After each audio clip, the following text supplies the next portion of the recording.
Assalamualaikum warahmatullahi wabarakatuh. Halo, selamat siang rekan. Ketemu lagi di channel YouTube Buluko. Jadi penasaran kan wisata kita kali ini kemana? Jadi sebelum kita berkeliling-keliling ke suatu tempat yang sangat istimewa ini, jangan lupa like, komen, dan share video berikut ini. Jangan lupa ya.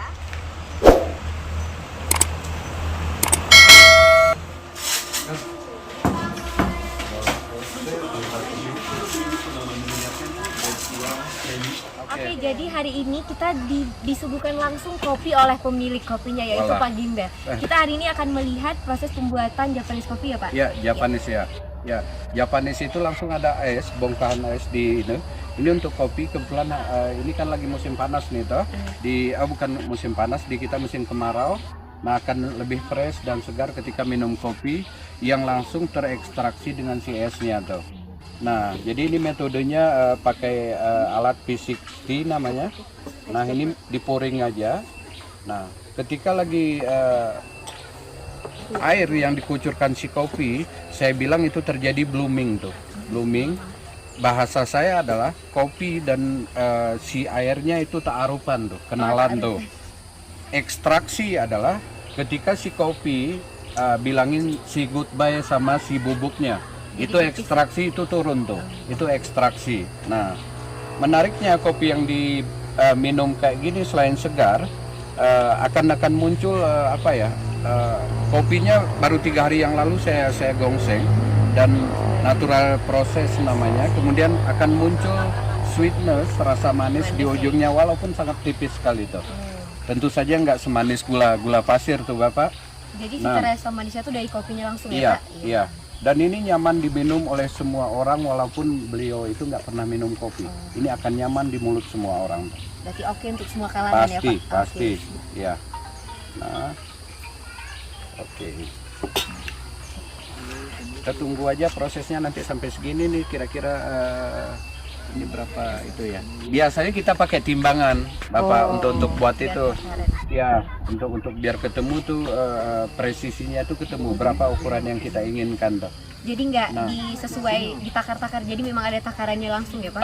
Iya, hari ini kita main feel aja, main feeling aja tuh. Jadi mudah-mudahan sennya itu masuk ke si kopi yang kita buat dan menjadi minuman yang enak dan sehat.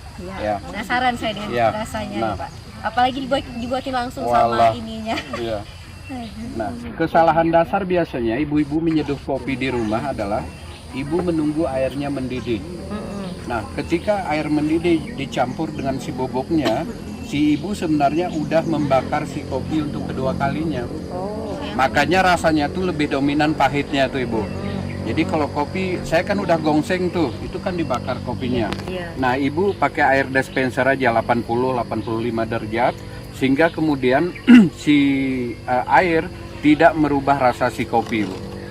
Nah, karena kalau terlalu hitam nanti terbakar si kopinya. Akhirnya kita cuma minum air putih yang berwarna hitam. Yang dicampurin, jadi yang berubah cuma warna, nggak rasa doang ya Pak? Konten baiknya tuh hilang, konten baiknya hilang. Nah, jadi dapat ilmu baru nih, kalau seduh kopi nggak harus ditunggu dengan air mendidih ya Pak? Enggak. Nah, pakai air dingin juga kan ada metode penyeduhan dengan air dingin, tapi waktunya lama, 8 sampai 48 jam. Jadi benar-benar si air dingin itu berkenalan dan terjadi ekstraksi dalam waktu yang sangat lama. Nah, kenapa teman-teman harus minum kopi waktu panas? Karena si kopinya udah bercampur dengan susu dan gula pasir.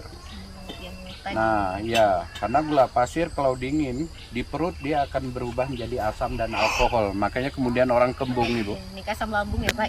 Naik asam lambung. Nah, balik ke situ tadi kan? Yang saya tadi. Karena di mayoritas di lambung kita itu semuanya asam.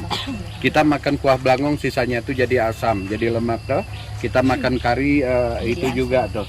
Makan nasi itu kandungan gulanya sangat tinggi. Nah, makanya kadang-kadang ibu-ibu terutama yang milenial nih ngurangin nasinya tuh. Mengurangi nasi. Nah, jadi sekarang orang sering menyalahkan lambung gara-gara kopi, itu tidak benar ya? Iya Bapak. Itu salah ya Pak? Iya, karena ada proses. Kita nggak boleh dong langsung bangun tidur langsung minum kopi. Nah, kita tentu harus sarapan dulu. Nah, dan di kita biasanya minum kopinya nggak ada aturan. Katakanlah yang paling menarik di Aceh itu adalah sanger.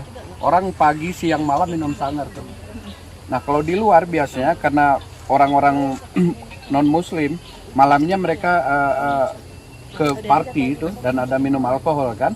Paginya karena mulai bekerja, mereka minum espresso dengan susu bukan susu netral, susu HT itu full cream, lalu dicampur sama itu sama roti dan telur setengah matang. Jadi udah disterilkan ya Pak, nggak nyatu dia. Iya. Nah, ada penetralan. karena saya diwawancarai oleh beliau yang sangat cerdas ini. Aduh, jadi kehormatan saya tuangin untuk beliau dulu. Iya boleh. Nah, Kita baru cobain kemudian dulu untuk ya. Bapak dosen saya nih yang membuat saya bisa hari ini itu karena beliau. Izin Bapak, ya saya tuangin itunya. Ya, nah silakan. Ibu, siapa lagi yang minum Cobain kopinya? bareng-bareng ya. Hah?